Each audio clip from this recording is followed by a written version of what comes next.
Greetings, Exile.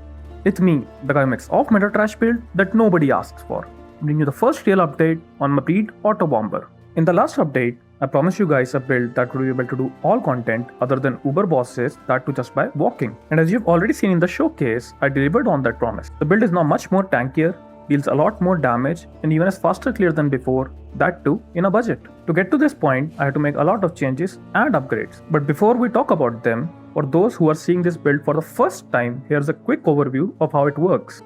For this build, we're using Wall Earthquake, which is the corrupted version of Earthquake. But since it's a wall skill, it requires souls to use.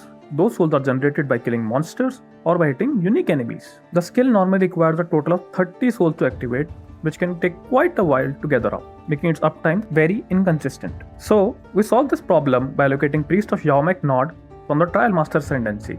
This specific nod reduces the soul cost from 30 down to 21, shortens the soul gain prevention duration that normally stops us from gaining souls after using a wall skill, and also grant 20% chance to regain all souls on use, which stacks with Aziri's Reign. But it's still possible to have some downtime. So to make sure we always have souls available, we also use Runegraft of Soul Wick, which grants 1 soul per second, just like the small passive note that leads to Priest of Yawmek. So overall, we are generating 2 wall souls per second and have a 40% chance to regain all souls whenever you use a wall skill. This means as long as we are actively fighting monsters, we can keep Wall Earthquake running almost permanently, turning the build into a pure walking simulator.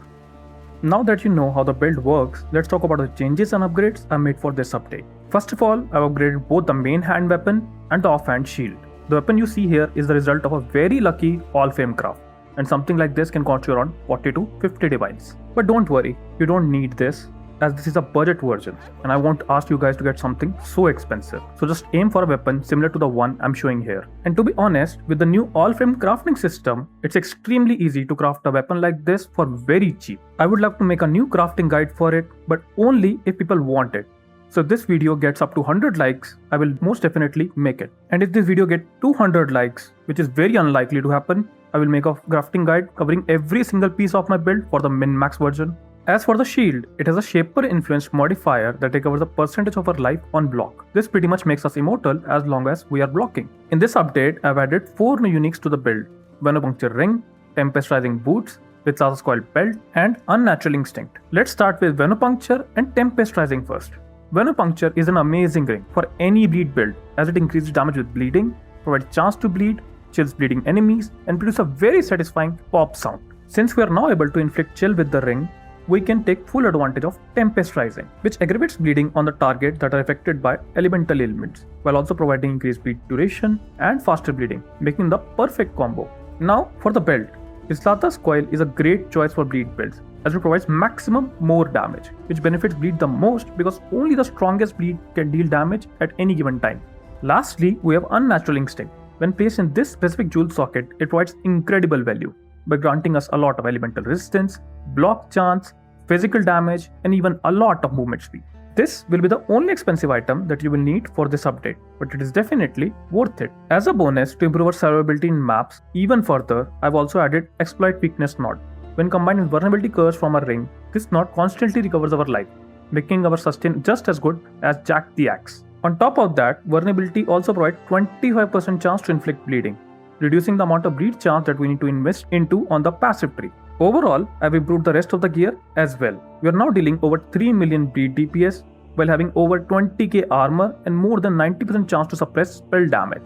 Before we wrap up, let's talk about my plans for the next and final update for this build, with which you will be able to kill Ubers just by walking. First of all, I'm going to craft an even better axe and shield. I'm also going to replace the Venopuncture Ring and Tempest Rising Boots with much better rare items, as I will be crafting new gloves that will easily let me aggravate bleeding. I'm also going to replace the rare amulet with Strangle Gasp, which can be anointed up to 4 times. After that, I'm going to get rid of Purity of Elements and add a lot more damaging auras to the build. And above everything, I'm going to replace our belt with Mage Blood, as I think it will be the perfect fit for this build. It will give us a lot of movement speed, permanent phasing, curse immunity, more armor, and even increased damage. And not just that, I'm going to improve the rest of the build as well, both in terms of survivability and damage. But doing all of this will take me at least a week. So until then, you can watch the build progression live on Twitch. Now, it's not possible to cover every single thing in such a short video. So I prepared a detailed mobiletics guide that will help you level smoothly and guide you throughout the end game. So do check it out as it's much more detailed. If you like these type of meta trash builds, make sure to complete all the formalities by liking, subscribing, and even pressing that notification bell. As always, thanks for watching Exile.